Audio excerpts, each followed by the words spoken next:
સમાચારથી શરૂઆત અમદાવાદના ધોળકાના ગામડાઓમાં દૂષિત પાણીનો કહેર, પાણીથી કેન્સર થતું હોવાનો દાવો। 4-5 વર્ષ પહેલા કરવાના આવું કેન્સર આ પાણીના કારણે અત્યારે મૃત્યુ પામ્યા મારા બે બાબલા આ એક નહીં, અમદાવાદના ધોળકાના ગામડાઓમાં આવી અનેક મહિલાઓ છે। કોઈએ ભાઈ ગુમાવ્યો, કોઈએ પતિ ગુમાવ્યો તો કોઈએ પિતા।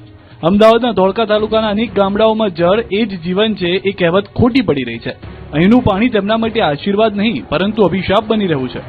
ધોળકાના ગામડાઓ ભેટાવાડ સહિત પાલડી, ત્રાસદ, નેસડા, આબારેલી ગામના લોકો વર્ષોથી દૂષિત અને કેમિકલ પાણીની સમસ્યા સામે ઝઝૂમી રહ્યા છે। ભેટાવાડાના તો 21 લોકોએ આ પાણીના કારણે જીવ ગુમાવ્યાનો આરોપ છે। દાવો છે કે તમામને કેન્સર થયું અને કેન્સર થવા પાછળનું કારણ આ જ પાણી છે। આ ઉપરાંત અનેક લોકો ચામડીના રોગથી પણ પીડાઈ રહ્યા છે। ગ્રામજનોનો આક્ષેપ છે કે ગટરનું પાણી અને ફેક્ટરીઓનું કેમિકલયુક્ત પાણી નહેરોમાં ભળી રહ્યું છે। બીજી તરફ બીમારી સાથે સાથે લોકોના ખેતરો પણ બંજર બની રહ્યા છે। ન્યૂઝ 18 ગુજરાતીની ટીમ જ્યારે ગ્રામજનોની વ્યથા સાંભળવા બાઇક પર બેસીને ખેતરોમાં પહોંચી ત્યારે કેમેરા સામે માત્ર સુકાયેલા છોડ નહોતા, ત્યાં ખેડૂતોની વર્ષોની મહેનત બળતી જોવા મળી।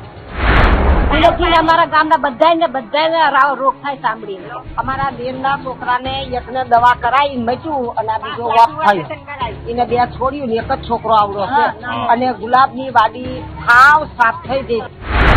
દાવો છે કે વર્ષોથી ફરિયાદો થઈ, રજૂઆતો થઈ અને હવે ગ્રામજનો ધરણા પર બેઠા। હવે ગ્રામજનોને આશ્વાસન નહીં પરંતુ દોષિતો સામે કાર્યવાહી અને સમસ્યાના કાયમી ઉકેલ જોઈએ છે।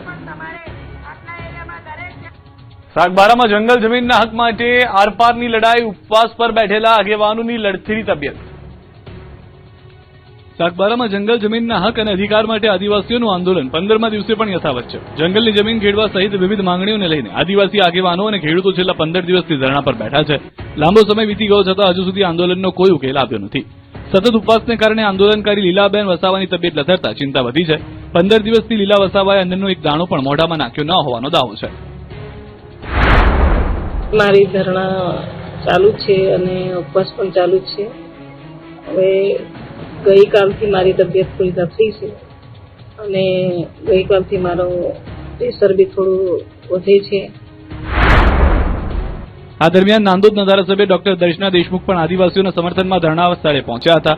ધારાસભ્ય આંદોલનકારીઓ સાથે બેસીને તેમની માંગણીઓને સમર્થન જાહેર કર્યું। સાંસદ અને ધારાસભ્ય દ્વારા આરોગ્ય વિભાગને તાત્કાલિક તપાસ માટે સૂચના આપવામાં આવી। જોકે તાત્કાલિક આરોગ્ય તપાસ ન થતા નર્મદા જિલ્લા આરોગ્ય વિભાગને જાણ કરવામાં આવી। આખરે આરોગ્ય વિભાગની ટીમ ધરણા સ્થળે પહોંચી હતી અને લીલાબેન વસાવા સહિત ધરણા પર બેઠેલા તમામ લોકોનું મેડિકલ ચેકઅપ કર્યું હતું। આમ દિવસે ને દિવસે આંદોલન વધુ આક્રમક બની રહ્યું છે। મોંઘવારીનો ગૃહિણીઓને વધુ એક ઝટકો, ખાંડ, તેલ અને ડુંગળીના ભાવ વધતા ઘર ખર્ચનું બજેટ ખોરવાયું। મોંઘવારીનો માર સહન કરી રહેલી ગૃહિણીઓને વધુ એક મીઠો ઝટકો લાગ્યો છે। ખાંડના ભાવમાં વધારો થતા હવે ચાની ચુસ્કી મોંઘી પડી શકે છે। ચાની લારી ધારકો ચાના ભાવ વધારી શકે છે। બીજી તરફ ખાંડ ઉપરાંત તેલના ભાવ પણ ઉકળી રહ્યા છે। 15 દિવસમાં તેલના ભાવમાં 50 થી 60 રૂપિયાનો વધારો થયો છે તો ડુંગળીના ભાવ પણ લોકોની આંખમાં આંસુ લાવી રહ્યા છે। રાજકોટમાં ખાંડના ભાવમાં એક જ મહિનામાં કિલોએ 30 રૂપિયાનો વધારો થયો। 45 રૂપિયા મળતી ખાંડ હવે 75 રૂપિયા કિલો સુધી પહોંચી ગઈ। વેપારીઓના મતે ઉપરથી આવેલા ભાવ વધારા અને વરસાદ ખેંચાવાના કારણે ખાંડના ભાવમાં તેજી આવી। હાલ ખાંડના ભાવ 70 રૂપિયાની આસપાસ રહેવાની શક્યતા છે અને મોટો ઘટાડો થવાની શક્યતા નહીવત છે। ખાંડના ભાવ વધતા હવે રાજકોટમાં ચાની ચુસ્કી પણ મોંઘી થશે। પહેલી તારીખથી હોટલમાં 20 રૂપિયાની આખી ચા 30 રૂપિયા અને 10 રૂપિયાની અડધી ચા 15 રૂપિયામાં મળશે। રાજકોટમાં આવેલી 2,500 જેટલી નાની મોટી ચાની હોટલમાં રોજ અંદાજે 2000 કિલો ખાંડનો વપરાશ થાય છે। બીજી તરફ ચાના રસિયા કહી રહ્યા છે કે બાકી બધું ચાલશે પણ ચા વિના નહીં ચાલે। અત્યારે રહેવું છે કે ટેન્શન હોય તો ચા, ટાઈમ પાસ હોય તોય ચા વગર તો હાલવાનું નથી કોઈને। તો તહેવારો નજીક આવતા તેલના ભાવમાં પણ ભડકો થઈ ગયો। છેલ્લા 15 દિવસમાં સિંગ તેલના ડબ્બામાં 50 રૂપિયા અને કપાસિયા તેલમાં 60 રૂપિયાનો વધારો થયો। સનફ્લાવર તેલના ભાવમાં પણ 50 રૂપિયા સુધીનો વધારો થયો। અમદાવાદમાં ડુંગળીના ભાવ પણ વધ્યા। છૂટક બજારમાં ડુંગળીનો ભાવ 50 થી 60 રૂપિયા કિલો સુધી પહોંચ્યો। મહારાષ્ટ્રથી આવક ઘટતા અને વરસાદને કારણે પુરવઠો મર્યાદિત થતા ભાવ વધ્યા હોવાનું વેપારીઓનું જણાવવામાં આવી રહ્યું છે।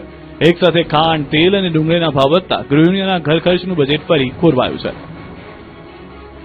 ખાંડ સહિતના કાચા માલના ભાવ વધતા મીઠાઈ મોંઘી થઈ। અમદાવાદમાં મીઠાઈના વેપારીઓની ચિંતા વધી છે। ખાંડ સહિતના કાચા માલના ભાવમાં વધારો થતા મીઠાઈના ભાવ પર સીધી અસર પડી છે।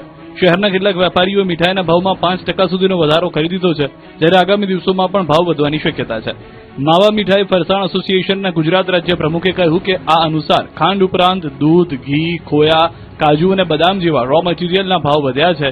સાથે જ ટ્રાન્સપોર્ટેશન, પેકિંગ મટીરીયલ અને કારીગરોની મજૂરીના ખર્ચમાં પણ વધારો થયો છે, જેના કારણે મીઠાઈની પડતર કિંમત વધી છે.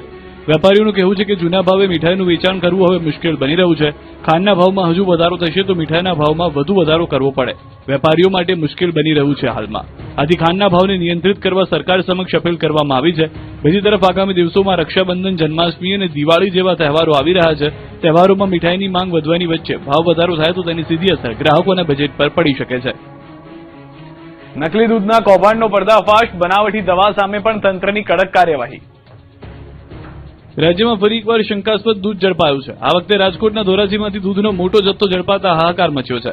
આ પહેલા જૂનાગઢ અને પોરબંદરની નકલી દૂધ ઝડપાઈ ચૂક્યું છે. એટલે જ સવાલો ઉઠ્યા કે તમારા ઘર સુધી પહોંચતું દૂધ સ્વાસ્થ્યવર્ધક છે કે નહીં. સાથે જ સવાલ છે કે બાળકોને તંદુરસ્ત રહેવા માટે પીવડાવાતું દૂધ ક્યાંક બાળકોને બીમાર તો નથી પાડી રહ્યું ને. રાજકોટના ધોરાજીના કાથરોડ ગામે શંકાસ્પદ દૂધ બનાવવાનું કૌભાંડ ઝડપાયું. દરોડા દરમિયાન 800 લીટર ભેળસેળયુક્ત દૂધ ઝડપાયું. પોલીસે ઘટના સ્થળે 1 લાખથી વધુનો મુદ્દામાલ જપ્ત કર્યો. સાથે જ ફૂડ એન્ડ ડ્રગ્સ વિભાગે દૂધ અને પાવડરના નમૂના લઈ પરીક્ષણ માટે વડોદરા લેબોરેટરીમાં મોકલ્યા, જ્યારે હાનિકારક લાગતા જથ્થાનો સ્થળ પર નાશ કર્યો. મહત્વનું છે કે છેલ્લા અઠવાડિયામાં પોરબંદર અને જૂનાગઢથી પણ નકલી દૂધ ઝડપાઈ ચૂક્યું છે, જેમાં આરોપીઓએ પામોલીન તેલનો ઉપયોગ કર્યો. પોરબંદર એલસીબીએ કુતિયાણાના ટીમ્બીનીશ ગામે દરોડા પાડી નકલી દૂધનું કૌભાંડ ઝડપી પાડ્યું. ભેંસના દૂધમાં પામોલીન તેલ અને મિલ્ક પાવડર ભેળવી નકલી દૂધ તૈયાર કરાતું હતું. જ્યારે જૂનાગઢના ખાડિયા ગામે પણ આરોપી આ જ રીતે નકલી દૂધ બનાવતો, જેને પણ પોલીસની ટીમે ઝડપી લીધો હતો. જામનગર કાલાવાડમાં દૂધની નદીઓ વહી. તાલુકાના હરિપર ગામે નકલી દૂધના કારોબાર અંગે રાજકોટ રેન્જ ટીમે ત્રાટકી હતી. 6 ધંધાર્થીઓના રહેણાંક મકાનો તથા ડેરીઓમાં દરોડા પાડી મોટી માત્રામાં શંકાસ્પદ દૂધ સહિતની સામગ્રી કબજે કરી, જે બાદ નિયમ મુજબ નાશ કરવામાં આવ્યો. દરોડા દરમિયાન 7150 લીટર શંકાસ્પદ ભેળસેળયુક્ત દૂધ, 120 કિલો વનસ્પતિ ઘી તથા 15 કિલો દૂધ બનાવવાનો પાવડર મળી આવ્યો હતો. સમગ્ર મામલે ફૂડ સેફ્ટી વિભાગે તપાસ આગળ ધપાવી અને દૂધના નમૂનાના રિપોર્ટ બાદ જવાબદારો સામે વધુ કાયદેસરની કાર્યવાહી કરવામાં આવશે તેવી શક્યતા વ્યક્ત કરી. પાટણમાં શાળાઓ આસપાસ જંક ફૂડના વેચાણ પર પ્રતિબંધ. પાટણમાં શાળાઓ આસપાસ વેચાતા જંક ફૂડ સામે શિક્ષણ વિભાગે લાલ આંખ કરી છે. જિલ્લા પંચાયત પ્રમુખ ભાવિક પટેલની રજૂઆત બાદ જિલ્લા શિક્ષણ વિભાગે તમામ તાલુકાની શાળાઓને કડક સૂચના આપી. પ્રાથમિક શાળાઓ નજીકની દુકાનમાં હાનિકારક જંક ફૂડના વેચાણ પર રોક લગાવવામાં આવી. બાળકો જંક ફૂડથી દૂર રહે અને સ્વાસ્થ્યપ્રદ આહાર તરફ વળે તે માટે શાળાઓમાં ખાસ વાલી મીટિંગ યોજાશે, જેમાં આરોગ્ય વિભાગના અધિકારીઓની હાજરીમાં બાળકો અને વાલીઓને જંક ફૂડના નુકસાન અંગે માર્ગદર્શન આપવામાં આવશે. સાથે જ શાળાની આસપાસના દુકાનદારોને પણ જંક ફૂડનું વેચાણ ન કરવા સમજાવવામાં આવશે. નિયમોનું ઉલ્લંઘન કરનાર સામે ફૂડ વિભાગ અને પોલીસને જાણ કરવાની સૂચના આપવામાં આવી છે. જિલ્લા પ્રાથમિક શિક્ષણ અધિકારીએ તમામ શાળાના મુખ્ય શિક્ષકો અને સ્ટાફને પરિપત્રનો ચુસ્ત અમલ કરવા આદેશ આપ્યો છે. બાળકોના સ્વાસ્થ્યને ધ્યાનમાં રાખીને પાટણ શિક્ષણ વિભાગ હવે શાળાઓ આસપાસ જંક ફૂડના વેચાણ સામે કડક વલણ અપનાવી ચૂક્યા છે. દારૂકાંડ બાદ બુટલેગરો સામે પોલીસની તવાઈ. ડ્રોનથી દારૂની ભઠ્ઠી ઝડપી, સરહદો પર ચેકિંગ વધાર્યું. ભાવનગરમાં ઝેરી દારૂકાંડ બાદ સમગ્ર ગુજરાતમાં બુટલેગરો સામે પોલીસનો સપાટો જોવા મળ્યો છે. પાટણ, મહેસાણા અને અમદાવાદ સહિતના જિલ્લાઓમાંથી મોટા જથ્થામાં દારૂ ઝડપાયો છે, જ્યારે ડાંગ અને અંબાજીમાં આંતરરાજ્ય સરહદ પર પોલીસની બાજનજર છે. પાટણમાં એલસીબી પોલીસે ડ્રોનની મદદથી મનવરપુરામાં ધમધમતી દારૂની ભઠ્ઠી ઝડપી પાડી. પોલીસે સ્થળ પરથી 5560 લીટર દારૂનો વોશ અને 90 લીટર દારૂનો જથ્થો ઝડપી લીધો. સાથે જ બુટલેગર અજીત ઠાકોરને ઝડપી ધરપકડ કરી. પોલીસે સ્થળ પરથી 1 લાખથી વધુનો કિંમતનો દારૂનો જથ્થો ઝડપી પાડ્યો. મહત્વનું છે કે ગઈકાલે આવી જ એક રીતે મહેસાણામાંથી દેશી દારૂની ભઠ્ઠી ઝડપાઈ હતી. પોલીસે ડ્રોનની મદદથી જંગલ ખૂંદી દારૂની ભઠ્ઠીનો નાશ કર્યો હતો. બીજી તરફ ગુજરાત રાજસ્થાન બોર્ડર પર ચેકિંગ વધારવામાં આવ્યું. અંબાજી નજીક છાપરી બોર્ડર પર ગુજરાતમાં પ્રવેશતા વાહનોની ઝીણવટભરી તપાસ કરવામાં આવી રહી છે. ડાંગમાં મહારાષ્ટ્રથી ગુજરાતમાં પ્રવેશતા વાહનોનું